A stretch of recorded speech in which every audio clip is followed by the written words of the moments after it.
શ્રી કુંદકુંદાચાર્ય વિરચિત સમય સારજી પરમાગમ છે.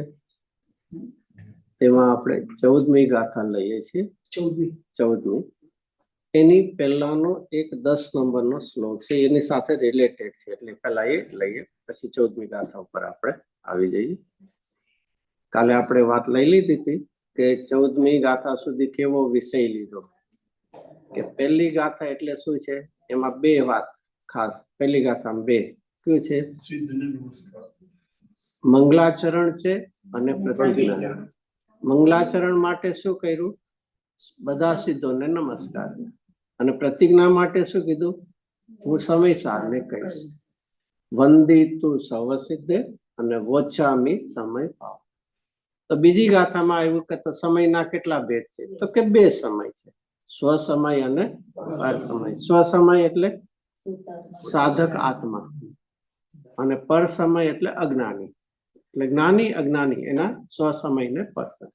ત્રીજી ગાથામાં શું વાત કરી કે કોઈ પણ પદાર્થ પોતપોતાના સ્વરૂપ અસ્તિત્વમાં રહે તો શું છે, જગતની અંદર બધે શાંતિ છે. એમાં છે ને એકત્વ નિશ્ચય ગત સમય સર્વત્ર સુંદર લોકમાં. આપણે પણ બારમાં આપણે આપણી મર્યાદામાં રહીએ તો શું છે, શાંતિ છે, ઝઘડો નથી પાડોશી સાથે. પણ ઝાડુ કાઢીએ આપણામાં અને કચરો નાખીએ બાજુમાં તો શું થવાનું છે, ઝઘડો થવાનો છે.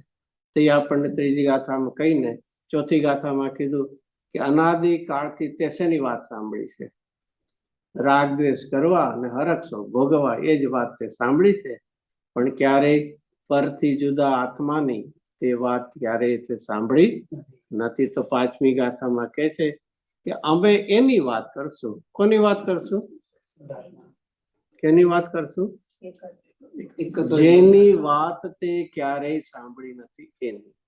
અને એટલા માટે ક્યારેય પણ સમયસર આપણે વાંચીએ સાંભળીએ ત્યારે શું ભાવ હોવો જોઈએ, આ વાત મેં ક્યારેય ખરેખર સાંભળી નથી. કારણ કે સાંભળી હોય તો ક્યાં સુધી પહોંચવું જોઈએ, અનુભવ સુધી પહોંચવું જોઈએ. આપણે બધાએ ખાલી સાંભળ્યું છે ને, સર્પ છે એની પાસે જવાય ને, એટલું ખાલી સાંભળ્યું છે ને, સાંભળ્યું છે ને, ખાલી સાંભળ્યું નથી. એ અંદરમાં એવી વાત દળપણે બેસી છે કે કોઈ ખોટે ખોટું પણ કહેતું હશે કે અહીંયા સરપ છે, પાછા હટી જશે કે ના એક કલાક જોવા દે જરા પછી હટી જાવ, એવું હશે. આનું નામ શું કહેવાય, સાંભળાનું છે. સાંભળા પ્રમાણે જો પરિણમનનો પ્રયાસ નથી તો સાંભળું છું. એ પાંચમી ગાથામાં કહે છે એવા હું શુદ્ધાત્માની વાત સાંભળી. તો શિષ્ય પણ એવો પાત્ર છે. એ પહેલો જ પ્રશ્ન પૂછે છે, એવો શુદ્ધાત્મા કોણ છે કે જેનું સ્વરૂપ જાણવું જોઈએ. તો છઠ્ઠી ગાથામાં એના માટે અસ્થિ નાસ્તિથી આપણને વાત કરે કે આત્મા કેવો છે, પ્રમત અપ્રમત નથી.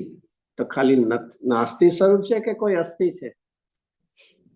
જગતમાં કોઈ પણ પદાર્થ કેવો હોય, અસ્થિ રૂપ હોય કે નાસ્તિ રૂપ હોય, બેમાંથી એક, બેમાંથી એક. અસ્થિ રૂપ હશે કે નાસ્તિ રૂપ હશે, ખાલી અસ્થિ રૂપ હશે, નાસ્તિ રૂપ નહીં હોય.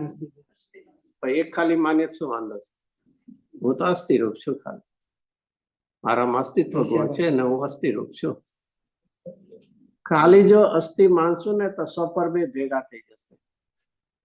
કારણ કે પરમાં પરની મારામાં નાસ્તિ છે, તેથી પર જુદા રહી જાય.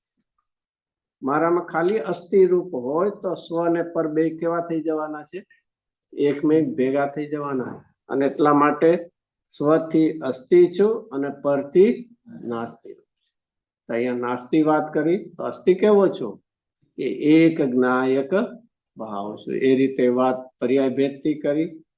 સાતમી ગાથામાં ગુણ ભેદથી વાત કરી કે આત્માના અનુભવના કાળે શું હોય, આત્મા કયો ગુણ દેખાતો હશે આત્માના અનુભવ કાળે, શ્રદ્ધા ગુણ કે ચારિત્ર ગુણ કે જ્ઞાન ગુણ, કયો ગુણ,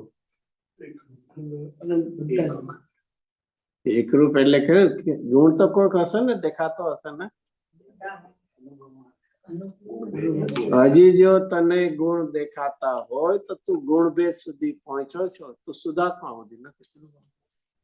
શુદ્ધાત્મા પહોંચતા કોઈ પર્યાય ભેદ તો નહીં, ગુણ ભેદ પણ દેખાતા નથી. એ 7મી ગાથામાં કહીને તો પ્રશ્ન થયો, તો આવો તમારે અભેદાત્મા જ દેખાડો, તો ભેદ કરીને શું કામ દેખાડો છો? કાલ બધી વાત થઈ ગઈ, છતાં થોડી રિપીટ કરી લઈએ કે ભાઈ તને સીધો અભેદ સમજ જાતો તમારે ભેદ કરવો નથી, પણ સમજાતું નથી, એટલા માટે શું કરવું પડે છે? ભેદ કરીને સમજાવવું પડે છે. પણ ભેદને પ્રાપ્ત નથી કરવો, અભેદને પ્રાપ્ત. કોઈ પણ વસ્તુને સમજાવવી હોય તો શું કરવું પડે છે? એના પાર્ટ્સથી સમજાવાય છે ને કોઈ પણ પદાર્થને. પણ અંતે શેનાથી હોય છે? કોઈ સેલ્સમેન આવીને કોઈ એક પ્રોડક્ટ દેખાડે, તેનું શું દેખાડે પછી? કે અમારા આ જે પ્રોડક્ટ છે એના જે ફીચર્સ છે બધા યુનિક છે, તમને બીજા કોઈ મોડેલ્સમાં ને બીજા જગ્યાએ નહીં મળે. તેને કહે ને તું આનો એક પાર્ટ્સ મને આપી દે, એમ કહેશું કે હું પાર્ટ્સથી તમને સમજાવીશ, ભેદથી સમજાવીશ, પણ વેચીશ તો અભેદ. એ રીતે અહીંયા આપણને 8મી ગાથામાં કહીને પછી એ શુદ્ધ કેવળીની વ્યાખ્યામાં કેવી રીતે એને ભેદથી સમજાવાય, અભેદથી સમજાવાય, અથવા નિશ્ચયથી અને વ્યવહારથી વાત કરીને પછી 11મી ગાથામાં કહે છે, જે પોતાના શુદ્ધાત્માનો ભૂતાર્થ સ્વભાવનો આશ્રય કરે છે તેને શું થાય છે? ભૂતાર્થને આશ્રિત જીવસુ દ્રષ્ટિ નિશ્ચય હોય, સમ્યક દ્રષ્ટિ થઈ શકે છે. આખી સમયસારની વાત શેમાંથી છે? મિથ્યાત્વમાંથી સમ્યક દર્શન કેમ થાય એની આખી વાત. અને પછી 12મી ગાથામાં શું કીધું? કે વ્યવહાર નહીં આશ્રય કરવા યોગ્ય નથી, એનો વિષય અવલંબન લેવા યોગ્ય નથી. પણ એનો અર્થ એમ નહીં સમજતો કે સાધકની ભૂમિકામાં કોઈ વ્યવહાર જ તો. તેના માટે 12મી ગાથામાં શું લખ્યું છે? તે કાળે વ્યવહાર જાણેલો પ્રયોજનવાન છે. તે કાળે શું કામ? તે ભૂમિકામાં જે પ્રકારનો હોય છે એ જાણ. અને આ રીતે 12 ગાથાની અંદર સમયસારનું આખું શું છે? સંક્ષિપ્તમાં એક વર્ણન આવી ગયું. હજી કોઈને વિસ્તાર જોવે તો આચાર્ય શરૂઆત કરી, શેનાથી કરી? કે 9 તત્વને જાણજે. એનું નામ શું કીધું? સમ્યક. એવું ક્યારેય ના વિચાર્યું કે આ સમયસાર તો કેવું છે? મુનિઓ માટે છે ને, આપણા માટે નથી ને. અરે ભાઈ, સમ્યક દર્શનની વાત છે. મુનિરાજને સમ્યક દર્શન પ્રાપ્ત થોડી કરવું છે, એમને તો 3 કસાયનો અભાવ થઈ ગયો છે. અહીંયા જેને અજ્ઞાનતા ટાળીને સમ્યક દર્શન પ્રાપ્ત કરવું છે એના માટે. તો આચાર્ય કહે છે તું જૈન કુળમાં જન્મો છો, છે ને? આપણે શેમાં છીએ? જૈન ધર્મમાં છે, જૈન માર્ગમાં છીએ ને આપણે, કે જૈન કુળમાં છીએ, કે બધું એકનું એક? જૈન માર્ગમાં છીએ ને. જૈન માર્ગમાં હોઈએ તો સમ્યક દ્રષ્ટિ હોય. આપણે બંધ માર્ગમાં છીએ. ફરક શું છે જૈન કુળ અને જૈન માર્ગમાં અથવા જૈન ધર્મ? શું ફરક? પુણ્યથી જૈન કુળ મળે છે અને પુરુષાર્થથી જૈન માર્ગ મળે છે. આપણે તો અનાદિના રાગ દ્વેષ મિથ્યાત્વને કારણે બંધ માર્ગમાં છીએ. આપણે તો હજી મોક્ષ માર્ગ તો શું કરવાનો છે કે ના, જૈન કુળમાં જન્મેલા બધા તો સમ્યક દર્શન લઈને જ આવેલા હોય. કુળ એ પુણ્યનું સૂચક છે અને માર્ગ છે એ પુરુષાર્થનું સૂચક છે. તે આચાર્ય કે તને 9 તત્વો તો ખબર છે, તે તો શબ્દોથી ઓળખે છે, પણ એના ભાવ સુધી તું ક્યારે પહોંચ્યો નથી. ટોડરમલજીના શબ્દો કે ભાવ ભાષા. ક્યારે પણ આપણને એક અગ્નિની વાત કોઈ કરી, અગ્નિની વાત, પછી આપણે એને શું કહેશું કે ભાઈ અગ્નિમાં ઠંડી કેટલી લાગી, તેમ પૂછશું કે નહીં? કેમ નહીં?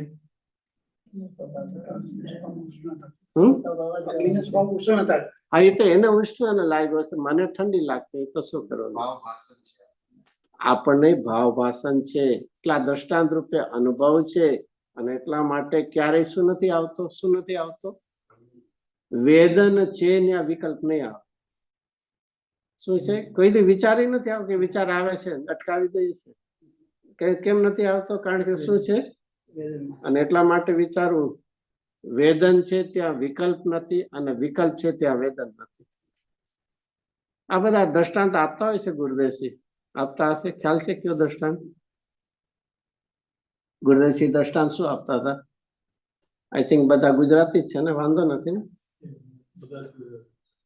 તો એમાં શું દ્રષ્ટાંત આપતા કે કોઈ એક સોનીની દુકાને ગયા, તો એમાં કાલે જ વાત થઈ, ઘરેણા એક જ જાતનો હોય ને, એક જ હોય ને, બાકી તો વધારે કેટલા હોય? કેટલા હોય? અનેક પ્રકારના. આપણે જઈએ તો શું આવશે? વિચાર આવશે, વિકલ્પ આવશે. આ ડિઝાઇન સારી છે કે આ સારી છે, તે એ બધો વિચાર આવશે. તો જ્યારે એ વિચાર કરીએ છીએ ત્યારે વેદન છે, પેરાનો આનંદ છે કે હજી વિચારમાં છે, વિકલ્પમાં છે. એ પૂરું કર્યું, ઘરે પહોંચ્યા, જ્યારે પ્રસંગ છે ત્યારે પહેરીએ છીએ ત્યારે શું હશે? ઓલો વિકલ્પ હતો કે અત્યંત પહેરવાનો આનંદ છે? તો શું ફરક શું પડે છે? જ્યાં વિકલ્પ છે ત્યાં વેદન નથી, અને વેદન છે ત્યાં વિકલ્પ નથી. આપણે શું થયું છે અત્યાર સુધી? શું કર્યું છે? વિકલ્પ કર્યા છે, વેદન નથી કર્યું. તો આપણને હવે એ પુરુષાર્થ કે જેથી જેવું વેદન એવો જ આપણે પરિણમન હવે કરવું છે. તો અહીંયા 9 તત્વના આચાર્ય કહે છે તે બહુ જ વિકલ્પો કર્યા છે, પણ યથાર્થપણે એનું સ્વરૂપ સમજો નથી. અને એટલા માટે એમણે કયો એક શબ્દ વાપર્યો, ભૂતાર્થ નહીંથી જો તું જાણીશ તો તને શું થશે? સમ્યક દર્શન થશે. અને એના પછી આ હવે કે ભૂતાર્થ નહીં કહો કે શુદ્ધ નહીં કહો, એક જ વાત છે. ભૂતાર્થ નહીં 13મી ગાથામાં કીધું, એનું ટીકામાં નામ શું આપ્યું? શુદ્ધ નહીં. હવે જો જેની પાસે એ સમયસાર હોય, એમાં 36 નંબરનો પેજ છે. પીડીએફ સહિતનું બધું જુદો હશે, બાકી શાસ્ત્ર પણ છે. શાસ્ત્ર તમારું જ પડ્યું જ છે શાસ્ત્ર. તો એ અહીંયા 10 નંબરનો શ્લોક છે. એની જે 14મી ગાથામાં જે વાત આવવાની છે ને, એ જ વાત આમાં એ રહેલી છે. તો જે વાંચીએ 36 પાને લાસ્ટ શ્લોકાર્થની ઉપર છે. આગળ શુદ્ધ નહીંનો ઉદય થાય છે તેની સૂચના રૂપ શ્લોક કહે છે. શું શબ્દો વાપરો? શુદ્ધ નહીં ઉદય થાય છે. ઉદય થાય છે એટલે પ્રગટ થાય છે. તો ફરીથી કાલ વાત, શુદ્ધ નહીં એટલે શું છે? નહીં એટલે શું? નહીં ની આપણે વાત કરી હતી ને, નહીંના 2 પ્રકાર ક્યાં લીધા હતા?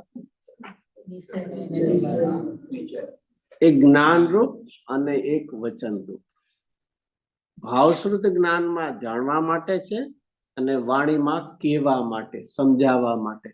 આ શબ્દો તો સાંભળ્યા છે ને. અહીંયા શાસ્ત્રમાં સમયસારની શાસ્ત્રમાં નિશ્ચય નહીંથી વાત છે, બીજામાં વિચારીએ તો વ્યવહાર નહીંથી. તો એ શેમાં આવ્યા?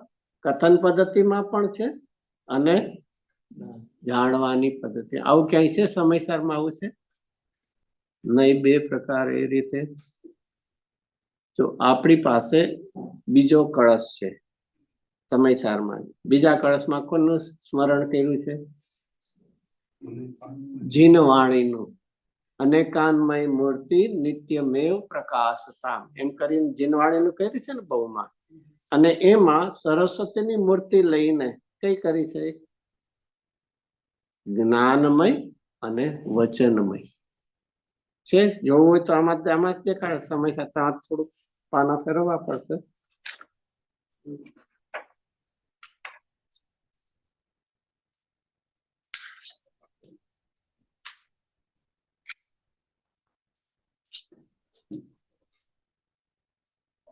એમાં વચન રૂપ અને 2 છે. એનો પેજ નંબર 4 જોઈએ. Page number 4. એમાં પહેલી લાઈન છે, પેજ નંબર 4 શાસ્ત્રમાં. એમાં 4થું પેજ, ફર્સ્ટ લાઈન. જે સમ્યક જ્ઞાન છે તે સરસ્વતીની સત્યાર્થ મૂર્તિ છે. મળ્યું? જ્ઞાનને પણ શું કીધું? સરસ્વતીની. એટલે કે જ્ઞાન દ્વારા એ કથન પદ્ધતિ છે, તો એ જ્ઞાનમાં પણ છે. અને એના પછીની એ લઈએ 4થી 5મી લાઈન. વળી દ્રવ્યશ્રુત વચન રૂપ છે તે પણ તેની મૂર્તિ છે. આવ્યો ફરીથી? આ શું આવ્યું? સરસ્વતીની મૂર્તિ. અને એ પછી શું કરે છે? એ વસ્તુ સ્વરૂપને દેખાડે છે. તો નહીં શેમાં આપણે જાણી લીધા? જાણવા માટેના અને કથન રૂપના બે પ્રકારની એમાં વાત લઈને પછી જ્ઞાનમાં બે પ્રકાર પાડે છે, એક કેવળ જ્ઞાન અને એક ભાવસ્વરૂપ જ્ઞાન. તો અહીંયા આપણે ફરીથી આવી જઈએ કે હવે અહીંયા આપણને શુદ્ધ નહીં કે વસ્તુ કેવી છે, અનંત ધર્મ સ્વરૂપ છે, અને અનંત ધર્મ સ્વરૂપને આપણે સાધક દશામાં એક સાથે જાણતા નથી. તેને શું થાય છે, ક્રમે કરીને જાણ, મુખ્ય ગૌણ કરીને, અને એક સાથે કહેવાતા નથી. એના માટે આવે છે ને કઈ એક સાથે અનંત ધર્મ કહી શકાતા નથી, બટ નેચરલ છે, કહી શકાય નહીં. એના માટે કઈક આવે છે,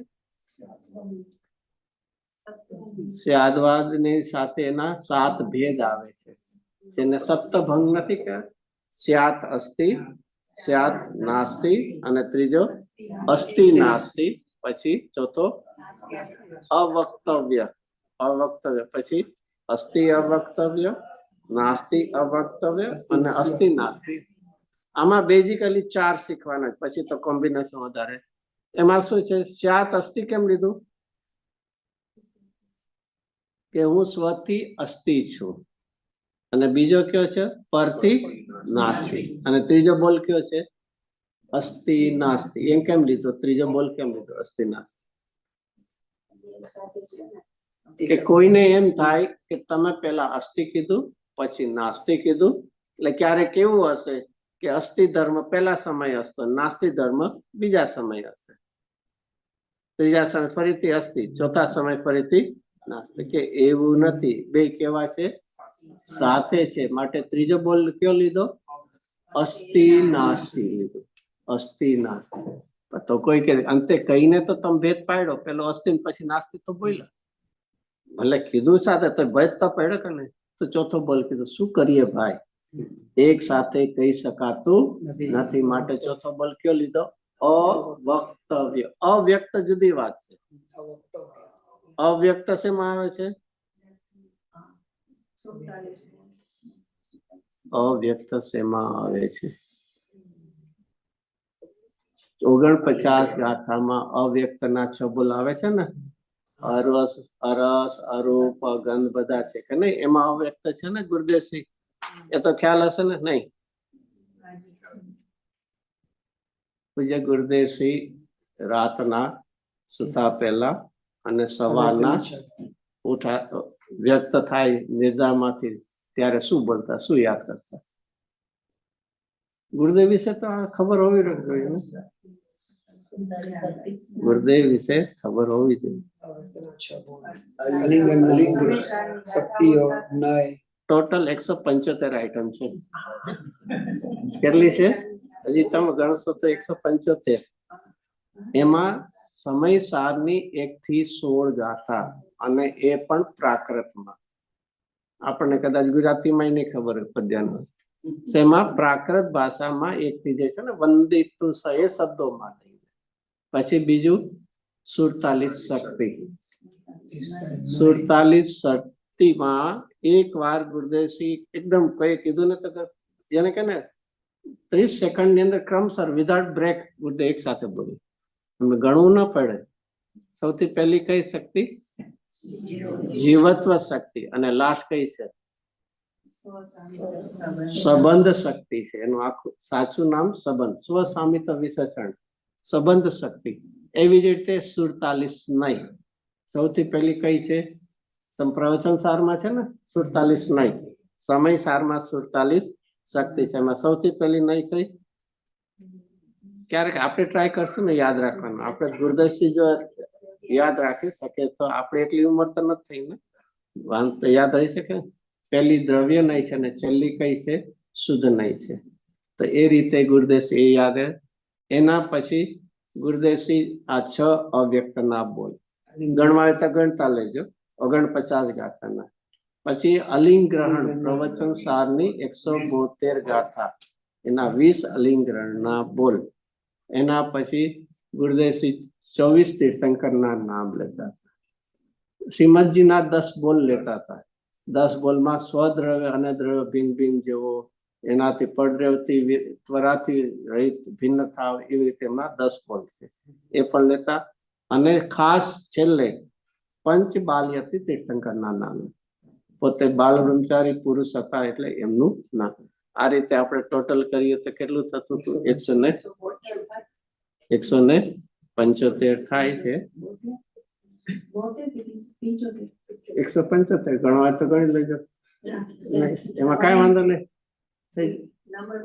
હા કઈ વાંધો. 16 ગાથા છે, 47 શક્તિ છે, 47 નય છે, પછી 6 અવ્યક્તના બોલ છે, 172 ગાથાના 10 બોલ છે, 20 બોલ છે, શ્રીમદજીના 10 બોલ છે, 24 તીર્થંકર અને 5 બાલ્ય. એ રીતે તો કરીને ફરીથી વાત તો આપણે લેવી છે અહીંયા. તો આપણે જે 6 ભંગ ને સપ્તભંગી કહેવાય છે. તો એ દેખાડે છે કે આત્મામાં એક સાથે થાય તો અહીંયા આખું આવકારના ધર્મો એક સાથે રહેલા છે પણ એક સાથે કહેવાતા નથી. તો એને મુખ્ય ગુણ કરવા પડે છે. જેવી રીતે કેવળ જ્ઞાનમાં નહીં હોય કે નહીં, કાલ વાત તો ચાલતી હતી, કેમ ન હોય? હા તો યુગપદ જાણે શું કાં પડે, એમાં ક્રમે કરીને ન જાણે, શક્તિ છે. પેલું એક વાત સમજવું, જ્યાં પૂર્ણતા હશે ત્યાં ક્રમ નહીં હોય અને ક્રમ હશે ત્યાં પૂર્ણતા. તમે કોઈ પેમેન્ટ ઇન્સ્ટોલમેન્ટમાં આપો છો એનો અર્થ છે કે તમારી પાસે પૂરતા નથી. પૂર્ણતામાં ક્રમ ન હોય, કાળનો ક્રમ અપૂર્ણતામાં હોય. જો કે ક્વોન્ટિટીમાં પણ ક્રમે હશે તો એ અધૂરું જ હશે. પૂર્ણતામાં એ ક્વોન્ટિટીમાં પણ ઓછપ નથી, ક્રમ નથી અને કાળની પણ. અને એટલા માટે પૂર્ણ કોને કહેવાય? આપણે કેવળ જ્ઞાન લઈએ તો કેવળ જ્ઞાન પૂર્ણ છે, સર્વજ્ઞ છે એટલે પૂર્ણ છે. તો કેવી રીતે આપણે ઓળખી શકાય? કેવી રીતે? વિષયની પૂર્ણતા અને કાળની અલ્પતા. વિષયની પૂર્ણતા એટલે શું? 3 કાળ 3 લોક. અને કાળની અલ્પતા એટલે શું? એક સમય. સમયનો ભેદ નહીં થાય. તો આનું નામ પૂર્ણતા કહેવાય. એક સમયમાં હજી કેવળ જ્ઞાનને પણ જો જાણવાનો ક્રમ પડવો, એ કદાચ પડતો હશે ને. કેવળી પરમાત્માની ઈઝી ક્યુ હશે? ભૂતકાળનું જાણવું કે ભવિષ્યનું જાણવું?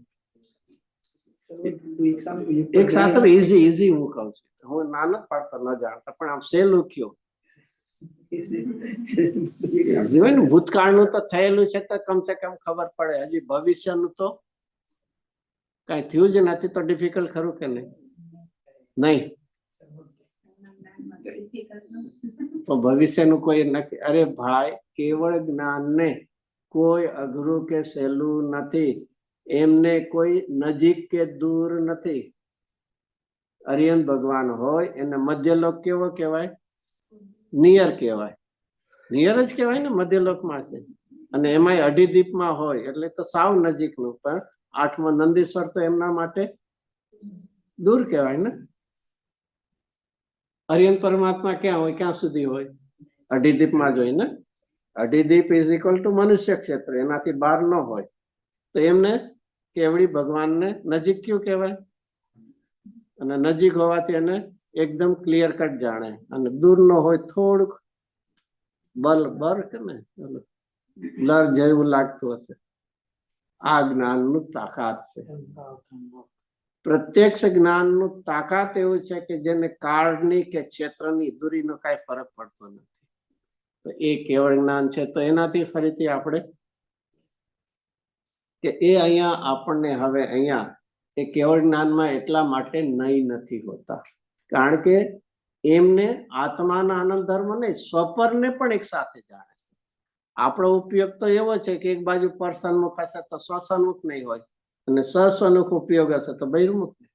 ત્યારે એમના માટે એવો કોઈ ફરક પડતો તે માટે એમને નહીં ન હોય. આપણને નહીં હોય કે ન હોય? આપણને ન હોય. હા, એવું કઈ થોડી મોનોપોલી થોડી છે. અમને પણ અમને ખબર છે શુદ્ધ નહીં નો વિષય શું છે ને વ્યવહાર શું છે, બધી ખબર છે. કેમ ન હોય? કેમ ન હોય? ના પાડે તો કઈ ન ચાલે ને. જીવનમાં ક્યારે પણ અજ્ઞાની પાસે અજ્ઞાન સિવાય છે જ નહીં, અને નહીં છે એ જ્ઞાનના પેટ છે. શું છે? ફરીથી, અને જ્ઞાન છે તો એમાંથી જ્ઞાનના વિષયમાંથી મુખ્ય ગુણ કરવા છે. જેમ કોઈની પાસે લાડવો જ નથી તો એને આખો ખાવો કે ટુકડા કરીને ખાવો? તો આપણી પાસે જ્ઞાન જ નથી તો પછી એમાં મુખ્ય ગુણ શું કરવા? અજ્ઞાની પાસે શું છે? અજ્ઞાન સિવાય બીજું શું છે? તો એને કોઈ શુદ્ધાત્મા જાણ્યો જ નથી, એમાં મુખ્ય ગુણ શું કરશે? તો એટલા માટે આપણને નથી, અને પરમાત્મા પૂર્ણ જ્ઞાન છે માટે એને તો માત્ર નહીં ક્યાં હોય છે? સાધક દશામાં જ અંતરાત્માને જ માત્ર નહીં હોય છે. અને એમાં હવે કહે છે મુખ્ય આપણે અનાદિકાળથી રાગ દ્વેષ મોહ આદિ એ વ્યવહાર નહીંના અશુદ્ધ નહીંના ભેદોને તો સમજ્યા છીએ, પણ એક બાકી કોણ બાકી રહ્યો છે? શુદ્ધ નહીંનો વિષય. અને શુદ્ધ નહીંનો વિષય કોણ છે? પરમ પાણામિક ભાવ, જેને જ્ઞાયક ભાવ કહીએ, પંચમ ભાવ કહીએ, કારણ પરમાત્મા કહીએ. એ કેવો છે? એ જીવનમાં ક્યારે પણ યથાર્થપણે આપણે સમજ્યા નથી. અને એટલા માટે આ જીવનમાં જેમ કહીએ ને તો શું એક કરવા યોગ્ય છે? શુદ્ધ નહીંનો વિષય અને શુદ્ધ નહીંનું સ્વરૂપ. શુદ્ધ નહીંનો વિષય એટલે શુદ્ધાત્મા આવી ગયો, અને એને જાણનાર ગ્રહણ કરનાર કોણ? શુદ્ધ નહીં. આ બે વાત જીવનમાં યથાર્થપણે સમજવા જેવી છે. તો અહીંયા આપણને હવે જે 36 પાને આપણે આવીએ, શુદ્ધ નહીં ઉદય થાય છે, પ્રગટ થાય છે, એવું 14મી ગાથા કહેશે. એની સૂચના રૂપે અહીંયા આપણને કહે. અને 14મી ગાથામાં જે 5 બોલ કહેશે ને, એ 5 બોલ આમાં આવી જશે આ 10 નંબરના કળશમાં. જો કેવી રીતે આપણે જોઈએ, શુદ્ધ નહીં આત્માના સ્વભાવને પ્રગટ કરતો ઉદય થાય છે. આવ્યું? કોની વ્યાખ્યા આવી ગઈ આમાં? શુદ્ધ નહીં. તો શુદ્ધ નહીં કોને પ્રગટ કરે છે? આત્માના સ્વભાવને. એમાં છે ને એ જે કળશનો પહેલો સ્વભાવ છે, શબ્દ છે આત્મ સ્વભાવમ.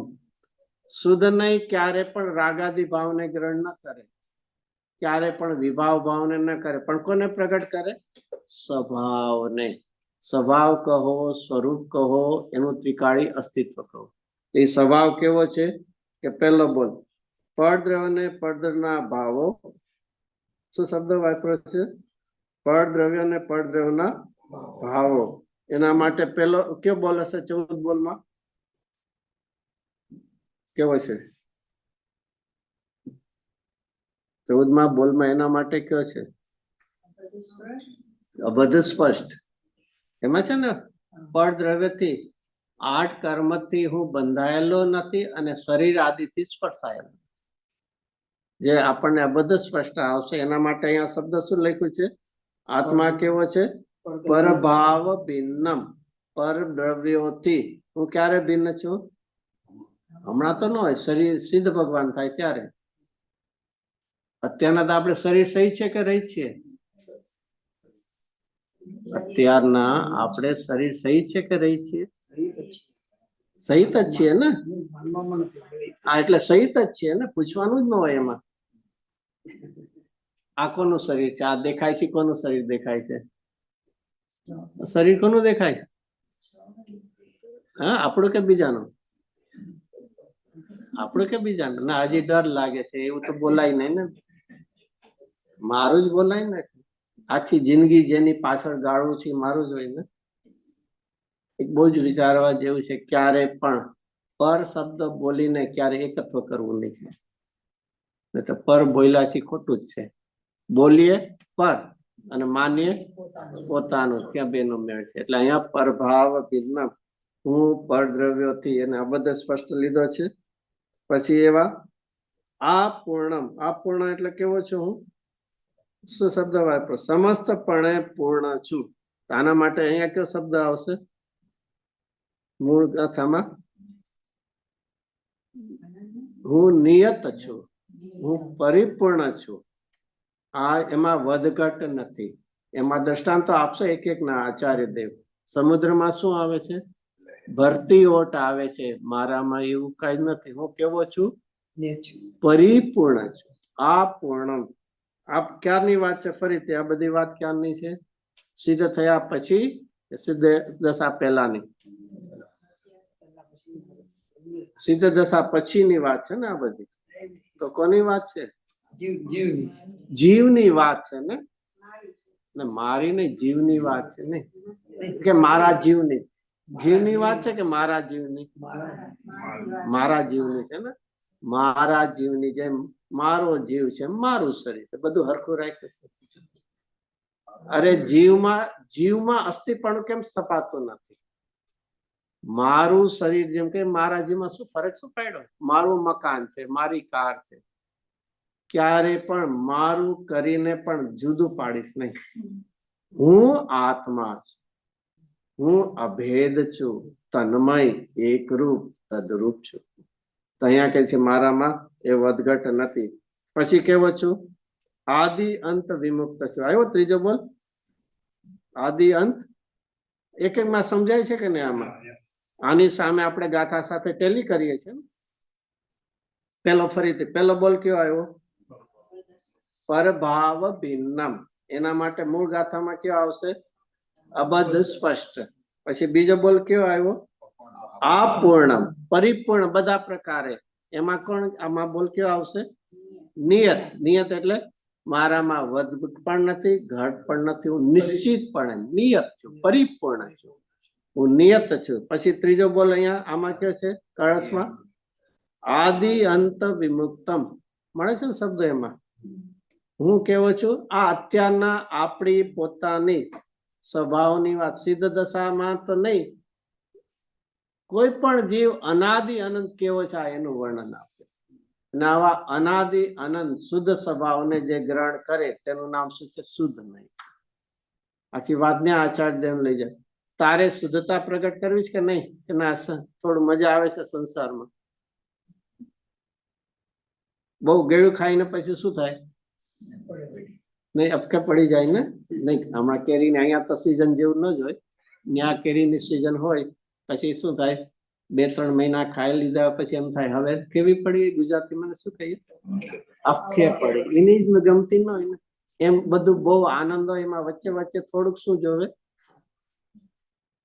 થોડીક દુઃખ જોવે ને. તો બહુ આનંદ નહીં. એનો અર્થ છે કે તે આનંદ કોને કહેવાય એની તને ખબર નથી. જેના વેદનનો થાક લાગે, બોજો લાગે, કંટાળો લાગે, સમજી લઈએ આનંદ નહીં. એ આનંદનું વેદન મેક્સિમમ કેટલો ટાઈમ કરી શકાય? મેક્સિમમ કેટલો કરી શકાય? અનાદિ અનંત. હવે તો ભૂતકાળ વહી ગયો એટલે પ્રશ્ન નથી. હવે કેટલો વખત યાદ રહે? સાદી અનંત એનું વેદન કરી શકાય છે. સિદ્ધ ભગવાન એનું કરે છે. અરે આપણને કલ્પના, કારણ કે આપણે કોનામાં સુખ માનીને બેઠા છીએ? ઇન્દ્રિય વિષયોમાં. અને ઇન્દ્રિય વિષયોમાં પણ કોઈ મને એક વ્યક્તિ આપો 24 કલાક એક જ વિષય લઈને 24 કલાક ગાળ્યા હોય. 24 કલાક તો બહુ લાંબા કહું છું, કદાચ 1 કલાક પણ નહીં ગાળ્યા. ના, અમે તો ગાળ્યા છે. અમે તો કોઈ ટીવી સિરિયલ જોવા બેસી જાય તો 3 કલાકે ખબર નથી પડતી ને. ગાળીએ છીએ કે નહીં 3 કલાક એક જ વિષયને લઈને? હા, તો કેવું જ પડશે. નહીં, બીજાને હું પૂછવાનું? આપણે આપણી વાત નથી. ટીવીમાં સામે, અરે ટીવીમાં સામે બેસીને પણ ચક્ષુ ઇન્દ્રિય અને કર્ણેન્દ્રિયના વિષય બદલતા રહે. એટ એ ટાઈમ નથી થતા. શું છે? આ તો 2 કીધા, બાકી તો એમાંય 12માં પંખો બંધ થયો તો હમણાં ખબર પડશે. 5 ઇન્દ્રિયના વિષયો વારાફરતી થતા હોય છે, આપણને ખ્યાલ નથી આવતો. તો કોઈ પણ ઇન્દ્રિય વિષયની પણ એક મર્યાદા છે તને. અને જયારે આ એક અતિન્દ્રિય વિષય શું છે? સાદી અનંત કાળ તું અનુભવી શકે, કારણ કે આ સ્વભાવ છે. આનંદીમાં શું છે? સ્વભાવ છે. અને સ્વભાવવાથી એના વેદનમાં આનંદ કાળ જશે તો પણ એ અતિન્દ્રિય આનંદ છે, એમાં બોજો નહીં લાગે, થાક નહીં લાગે. અહીંયા ફરીથી કેવું છે? અહીંયા આદિ અંત વિમુક્ત. મારી કોઈ દી આદિ ક્યારે થઈ હશે? વર્ષો પહેલા? નહીં, આપણે સૌથી પહેલા ક્યાં હતા? સ્ટોન એજમાં હતા ને. ત્યાંથી શરૂઆત થઈ ને. અત્યારના અહીંયા સુધી પહોંચ્યા છે ને. નહીં, અનાદિથી છીએ તો ક્યારેક તો શરૂઆત થઈ હશે કે નહીં? ખાલી નાથી કઈ આમ મગજ આમ ગળે નથી ઉતરતો. આમ કેવું છે એટલે માની લેવું પડે, પણ ગળે ઉતારવું પડશે. શરૂઆત હતી તો એની પહેલા શું તારી અસ્તિત્વ જ નહોતું, અને નહોતું તો કોણે ઉત્પન્ન કર્યું, શા માટે કર્યું, મેં એનું શું બગાડ્યું હતું કે મને આવા દુઃખમયમાં રાખ્યો. અને અંત આવશે તો શેમાં ભળે? શ્રીમદજી કહે ને, જો ભળે શેમાં ભળે તપાસ, આત્માનો કેવળ જો નાશ હોય તો શેમાં ભળે? તું ચેતનવંતો છો અને એમાં જેમાં ભળે છે અને ચેતનવંતો કરી દે, શેમાં ભળે? તો ન આદિ ન અંત છે. તો આ શેમાંથી આવ્યું? એમાં શેમાંથી આવ્યું? અનન્ય. અનન્યમાં કોની વાત લેશે? ગતિ નહીં. અને કોઈ પણ ગતિ અનાદિ અનંત હોય એટલું કહી દે. કોઈ પણ ગતિ અનાદિ અનંત ન હોય. હશે કદાચ વિચાર છે, હશે કદાચ સિદ્ધ ગતિ સાદી અનંત, એ અનાદિ અનંત નહીં હોય. નહીં, નિગોદમાં નિત્ય નિગોદ નો જીવ તો એના માટે છે કે નહીં અનાદિ અનંત? નિત્ય નિગોદ કહું છું, એમાં અભાવી નિત્ય નિગોદ હોય અથવા નિત્ય નિગોદ લઈ લો, કોઈ દી નીકળ્યો જ નથી અને નીકળવાનો નથી, એવા જીવો છે ને. અભય ને ભવિ પણ છે એવા તો એના માટે એક નથી, એક શ્વાસ જેટલા સમયમાં 18 ભવ કરે. શું છે? કોઈનું આયુષ્ય અનંત કાળનું નહીં હોય. મેક્સિમમ આયુષ કેટલું હશે? મેક્સિમમ 33 સાગરનું છે. તો એ પણ એક કાળની મર્યાદા આવી છે. અનંત કાળનું કેમ ન હોય પાછું? અનાદિ અનંત અનંત કાળનું આયુષ કેમ ન હોય? આ બધું વિચારવાનું નહીં ને ભાઈ છે એટલે છે બધું, આમ મગજમારી નહીં કરવી બહુ. જીવનમાં એક બહુ જ આ બધા સિદ્ધાંતો સંયોગ હોય એનો વિયોગ થયા વગર રહેશે. આ ગુરુદેવના શબ્દો છે, કોઈને વાંચવા હોય તો. આજથી 85 વર્ષ પહેલા રાજકોટમાં, ચલો રાજકોટના કોઈ હશે તો ખબર તો હશે કે નહીં, 85 વર્ષ પહેલા ગુરુદેવસિંહ રાજકોટમાં પ્રવચન ચોમાસું કરેલું, યાદ છે? નહીં હોય તો આત્મસિદ્ધિ ઉપર અને અપૂર્વ અવસર. 95ની સાલના ગુરુદેવસિંહે પરિવર્તન પછી સૌથી પહેલું સોનગઢ સિવાય 12 ચોમાસું કર્યું હોય તો રાજકોટમાં કરેલું. બે જોકે પછી કરેલા 95 અને 99. એમાં 95માં જયારે હતું ત્યારે બધાએ ગુરુદેવસિંહને વિનંતી કરી કે આત્મસિદ્ધિ ઉપર પ્રવચન આપો. ફર્સ્ટ ટાઈમ ગુરુદેવસિંહના એ પ્રવચનો થયેલા, અને એની અત્યારના આપણી પાસે પ્રિન્ટ બુક પણ છે. ત્યારે રેકોર્ડિંગની કોઈ સિસ્ટમ નહોતી ખ્યાલ, પણ એના આત્મસિદ્ધિ ઉપરના, અને એ જ વખતે સાથે અપૂર્વ અવસર ઉપર પણ પ્રવચન, એનું પણ બુક છે. એમાં ગુરુદેવસિંહ લીધું હતું, સંયોગ વિયોગ લઈને આવે છે. આપણા જીવનમાં બહુ જ વિચારવા જેવું છે, પણ મોહ ભાવને કારણે સંયોગમાં આપણે નિત્યતા ગોતીએ છીએ. સંયોગ એટલે ભેગા થયા છે, તો ભેગા થયા તો કેવા થવાના? જેમ પૂતગલમાં શું છે સ્વભાવ? પૂદ અને ગલ, ભેગા થવું અને છૂટા થવું. તો સંયોગ છે એ જ દેખાડે છે કે સંયોગ થયો છે તો વિયોગ વહેલો મોડો થયા વગર રહેતો નથી. પણ આપણે મોહ ભાવને કારણે અનિત્ય સંયોગમાં નિત્યતા જોઈએ છે. શરીર મારું કાયમ ટક્યું રહે, અનુકૂળ સામગ્રી કાયમ ટકી રહે. આ કોના જેવી નાની એવી ભૂલ કરીએ છીએ, પણ કોના જેવી કરીએ? નાની એવી જ ભૂલ છે, એમાં મોટી છે, સૌથી મોટી છે. તો કેવી કરીએ? ચાલો કોની સાથે કમ્પેર કરશે?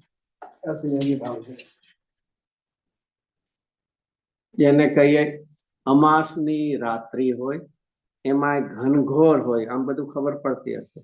કાળી જે હોય ને ચોમાસાના કાળા વાદળામાં, એમાં અમાસની રાત્રિ હોય, અને ત્યારે સૂર્ય પ્રકાશ જોવો, એને કેવી બહાદુરી હશે અથવા કેવી હોશિયારી હશે. એના જેવું એક કરીએ છીએ આપણે. મૃગજળનું પાણી છે, એમાં સસલાના શિંગડામાંથી બનાવેલું વહાણ છે, અને એમાં વંદ્યાનો પુત્ર બેઠો છે, અને આકાશમાંથી સરસ મજાના ફૂલ તોડે છે. આ બધી કેટલી સરસ વાત આવી. આટલી તો સરસ વાત આવે. કદાચ એ એકવાર શક્ય બનશે. ઇમ્પોસિબલ નું ઇમ્પોસિબલ. અને છતાં એકવાર પણ ક્યારે પણ સંયોગ છે એનો વિયોગ થયા વગર આ મોહ ભાવ એમાં આપણને અનિત્યતા અને માં નિત્યતા જોઈએ છે. તો અહીંયા આદિવંતથી હું કેવો છું? રહિત છું, મુક્ત છું. પછી એનાથી આગળ કયો છે? એકમ. એકમ એટલે એક. આમાં કયો બોલ હશે ગાથામાં? અવિશેષ. ગુણોથી જોઈએ તો મારામાં અનેકપણું, અનંત ગુણો છે, પણ પદાર્થથી જો તો હું કેવો છું? એક રૂપ છું. કોઈ પણ પહેલાના જમાનામાં આવતું ને બધું દૂધિયું કહેવાતું, એમાં દૂધની અંદર બધું ઘણી જાતની આઈટમો નાખી હોય, પણ જ્યારે પોતે પીવે છે ત્યારે કેવી રીતે પીવે છે? એકપણે પીવે છે. એમ અહીંયા મારામાં અનંત ગુણો છે, પણ અનુભવના કાળે હું કેવો દેખાવ છું? એક રૂપ દેખાવ. તો આ રીતે હું કેવો છું? એક. અને છેલ્લે શું છે? વિલીન સંકલ્પ વિકલ્પ જાણ. જેનામાં સંકલ્પ વિકલ્પ કોઈ છે નહીં, એટલા માટે કહે છે કે હું અસંયુક્ત છું. મોહ ભાવથી હું કેવો છું? રહિત છું. એનાથી હું સહિત નથી. એવા આવા 5 ભાવ સ્વરૂપ 5 આત્મા. કેટલા આત્મા છે આવા? 5 ભાવ સ્વરૂપ. 1 કે 5? એક જ. પછી આગળ પાછળ હશે. એકી સાથે પામ છે તો અનંત. આ તો 5 વિશેષણથી આચાર્યદેવ આપણને બતાવે છે. અને પછી છેલ્લે કહે કે આવા 5 ભાવ સ્વરૂપ એક આત્માને જે નહીં જાણે, આ તેનું નામ શું કહેવાય છે? શુદ્ધ નહીં કહેવામાં આવે છે. અને આવો શુદ્ધ નહીં શુદ્ધાત્માને ગ્રહણ કરે છે તેને જ્ઞાની ધર્માત્મા કહેવામાં આવે છે. એ વાત આખી આગળ તેમાં આપણે હવે લઈએ. તો એ શુદ્ધ નહીં ને ગાથા શ્રુતિ કહે છે. આવી ગયું. હવે કાલે આપણે ગાથા લીધી હતી, બોલ્યા હતા. તો હવે એ શુદ્ધ નહીં ની લઈએ, તો એનો ગાથા જ લઈએ. બહુ હવે તો સહેલું થઈ ગયું હશે. 5 બોલ આમાં શ્લોકમાં લીધા અને આમાં ગાથામાં, તેને લઈએ. જે નહીં આત્માને કોને કોને મને કે આત્માને? હજી આત્માને વાંચશું કે ક્યારે પણ જીનવાણીમાં જીવ આવે, આત્મા આવે ત્યારે કોના ઉપર લેવું? એના માટે એક સરસ ટોટલ મેં જે વાત લીધી, આ જીવે જીનવાણીની વાત જાણે કોઈ બીજાની કહેતા હોય એમ લીધી છે. મારી છે એમ કોઈ દી નથી લીધું. તો કોઈ કે શું કરીએ અમે? ભગવાનની વાત આવે, હરિહંસ સિદ્ધ ભગવાનની, તો કોની વાત આવે? આપણે તો નહીં જ ને. આપણે થોડી, આપણે તો સજી તો મિથ્યા દ્રષ્ટિ છે. કોની વાત આવે? શાસ્ત્રમાં હરિહંસ સિદ્ધની વાત આવે કે ના આવે? ક્યાંથી થઈ ગયા? અત્યારથી હરિહંસ સિદ્ધ છીએ આપણે. એમાંય પણ મુનિરાજની વાત આવે, જ્ઞાનીની વાત આવે, તો આપણે તો ક્યાં? અરે ભાઈ ચલો કમસે કમ એટલું તો લે. બહિરાત્માની વાત આવે ત્યારે તો તારી છે એટલું તો માનીશ ને. એટલું કે નહીં એ નહીં.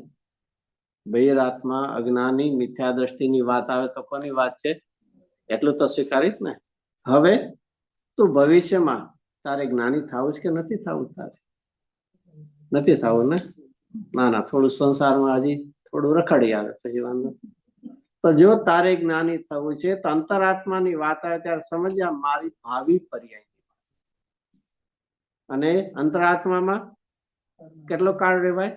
અનંત કાળ સુધી રહેવાય ને અંતરાત્મામાં. સાદી શાંત કેટલું છે? મેક્સિમમ કેટલું? અર્ધ પૂતગલ પર આવે. ત્યાંથી પરમાત્મા થવાનો છો તો સમજી લેજે પરમાત્માની વાત આવે ત્યારે મારી વાત. એક એક વાક્ય નહીં, એક એક શબ્દ માનજે કે આચાર્યદેવ મારા માટે.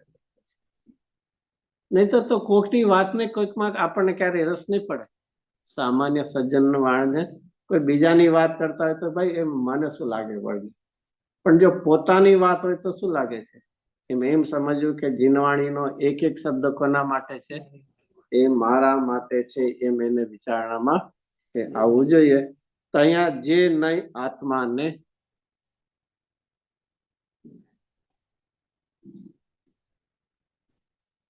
સાડા 11 સુધી છે ને. આત્માને બંધ રહિત. બંધ રહિત એટલે અહીંયા કોણ લેશો? આત્માને બંધ રહિત એટલે દ્રવ્ય કર્મના બંધ રહિત. અહીંયા અબદ્ધ સ્પર્શમાં બે આવી જશે. બંધ રહિતમાં કોણ આવી જશે? આઠ કર્મના બંધથી રહિત. પછી પરના સ્પર્શ રહિત એટલે કોણ કોણ આવશે? શરીર. અહીંયા શરીર છે ને સાથે એટલે નો કર્મ. ઓલામાં કોણ આવશે? બંધ રહિતમાં કોણ આવશે? દ્રવ્ય કર્મ, કારણ કે એની સાથે એક ક્ષેત્રાવકાશ સંબંધ છે ને. અને અહીંયા સ્પર્શ રહિતમાં કોની વાત આવશે? નો કર્મની, કારણ કે અહીંયા કોણ છે? શરીર છે ને. કયું શરીર છે? કયું શરીર છે આપણને અત્યારના? ઔદારિક અને તેજસ શરીર. ઓલામાં કોણ આવશે? કાર્મણ શરીર. આઠ કર્મમાં કોણ આવી જશે? કાર્મણ શરીર. અને આ શરીરમાં કોણ છે? તેજસ શરીર અને ઔદારિક શરીર બે. તો અહીંયા આખું પરદ્રવ્ય આવી ગયું. કર્મના બંધ રહિત છું અને પરના સ્પર્શ એટલે કે નો કર્મથી. અહીંયા દ્રવ્ય કર્મ અને નો કર્મ બધા જ પરદ્રવ્ય. બીજા બધા તો ઘણા છૂટા છે જેને સમયસારમાં આગળ આવે છે. બે પ્રકારનો પૂતગલ સંયોગ છે, બદ્ધ અને અબદ્ધ. જે આ 24 કલાક સાથે છે શરીરના આઠ કર્મ કેવા છે? બદ્ધ છે. પછી પોતાનું મકાન હોય, પોતાની કાર હોય, એ બધા નો કર્મ કેવા છે? કુટુંબ પરિવાર એ બધા કેવા? એ અબદ્ધ છે. ચોથા ને તો પછી છૂટા રહેતા બહારના. તો અહીંયા પહેલો બોલ, અહીંયા બંધ રહિત અને પરના સ્પર્શ રહિત. પછી અન્યપણા રહિત. અન્યપણામાં કોણ લેશું? આમાં આગળ આવશે અન્ય ગતિ. ઓલું તો આવી ગયું, પડદાની વાત આવી ગઈ. હવે અહીંયા કોને છે? પોતાના ને પોતાના પરિણામ. એમાં ભાવ કર્મ, અને ભાવ કર્મ પણ અહીંયા કોણ લીધું? ગતિ. ગતિમાં કોણ લેશું? વ્યંજન પર્યાય. આકાર થાય છે ને ગતિમાં એ પ્રકારનો, એટલા માટે શું લેશું એમાં? વ્યંજન પર્યાય, ગતિની પર્યાય. અને એ કેવી છે ગતિની પર્યાય? અન્ય છે. એક સાથે એક જ છે ને, મનુષ્ય પર્યાય છે તો બીજી નથી. જ્યારે એ બધાથી હું કેવો છું? અનન્ય છું. ઓલામાં જેમ બધથી રહિત અને પરના સ્પર્શથી રહિત અબદ્ધ સ્પષ્ટ છું. હવે અહીંયા અન્ય જુદી જુદી જે ગતિઓ થાય છે એનાથી રહિત હું કેવો છું? અનન્ય એટલે તેનો તે કે અત્યારના આપણે મનુષ્ય પર્યાયમાં છું, અને હવે નેક્સ્ટ પર્યાયમાં કોણ થશે? કોઈ બીજો થશે ને. હું ક્યાં થયો? હું તો મારું નામ સમજી લો મહેશ નામ છે, તો હું તો અહીંયા મહેશ છું, અને ત્યાં જશે ત્યાં કોઈક બીજો જશે ને. બીજો નથી જતો તો કોણ જાય? મહેશ તો અહીંયા એનું મરણ થઈ ગયું. હવે શું? અરે ભાઈ, તું આત્મા, તેનો તે. આ ખાલી ગુજરાતીમાં એટલા માટે શબ્દ આવે ને બહુ સરસ. ખોળિયા બદલાણા છે, કઈ આત્મા બદલાણો નથી. પેકિંગમાં જેમ હોય છે તો પેકિંગ બદલાય છે, વસ્તુ તો એની હોય છે. એમ અહીંયા તું અન્ય નથી, અનન્ય છો. ચલો એનાથી આગળ પછી ચડા ચડતા રહિત. ચડા ચડતા રહિત એટલે વધઘટ રહિત. ઇન્ટેન્સિટી હાઈ લો દયા કરે છે તો એ બધાથી હું કેવો છું? એ બધાથી રહિત કેવો છું? નિયત એટલે નિશ્ચિત. જેવો છું તેવો છું. આમાં કોનો નિષેધ કર્યો? આમાં શું કર્યું? આપણી જે વધઘટ વાળી વિભાવ પર્યાયો છે, અર્થ પર્યાય, એની વાત લીધી. ઓલામાં કઈ લીધી હતી? વ્યંજન પર્યાય. અહીંયા કઈ લીધી? અર્થ પર્યાય. અને બે ને કમ્બાઈન કરીને શું આવી? ભાવ કર્મ. ઓલામાં નો કર્મ હતું, દ્રવ્ય કર્મ હતું પેલા બોલમાં. ના, બે બોલ મળીને કોની વાત આવી? ભાવ કર્મ. અને એ બધાથી હું કેવો છું? ભિન્ન થવાનો છું. ભિન્ન જ છું. અત્યારના ભાવ કર્મ નથી. અત્યારના તો હોય કે નહીં? મિથ્યા દ્રષ્ટિને ભાવ કર્મ હોય કે નહીં? અજ્ઞાની મિથ્યા હોય કે ન હોય? આપણે અત્યારના ગતિમાં છીએ, ગતિ રહી છીએ. હા છે ને, ગતિ તો છે ને. ગતિને નહીં, અત્યારના તો મનુષ્ય ગતિ પણ છે અને થોડું આયુષ પણ બાકી છે. બે છે ને, આયુષ બાકી છે ને હજી તો.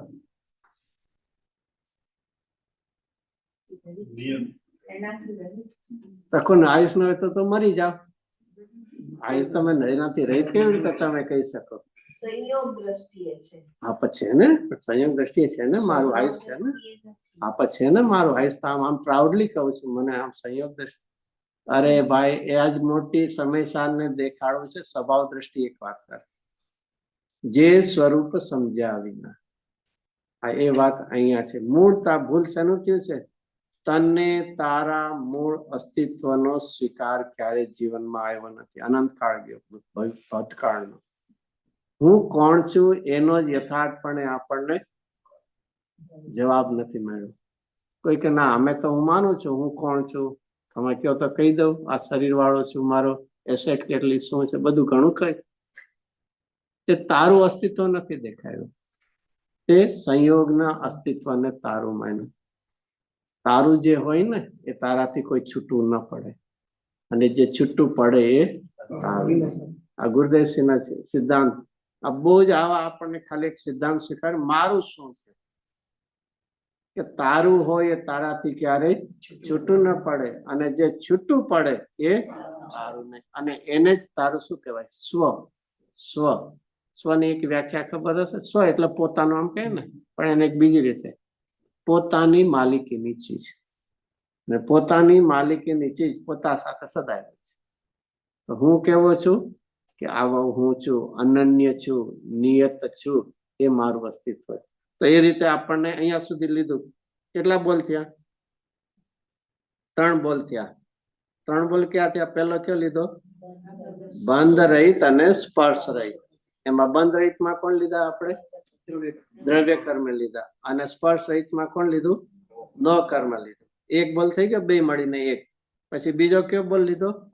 અન્યપણામાં કોણ લીધું? ગતિ. અને ગતિમાં પણ શું લીધી? વ્યંજન પર્યાય. આકારની મુખ્યતા લઈને એની વાત લીધી. પછી ત્રીજા બોલમાં શું લીધું? ચડા ચડતા રહી. તેમાં કોની વાત લીધી? અર્થ પર્યાયની વાત લીધી. એટલે વિભાવ પર્યાય પણ અર્થ પર્યાયની વાત લીધી. અને આ રીતે 3 વાત લીધું. હજી 2 બોલ છે એ પછી આપણે લેશું. 11:15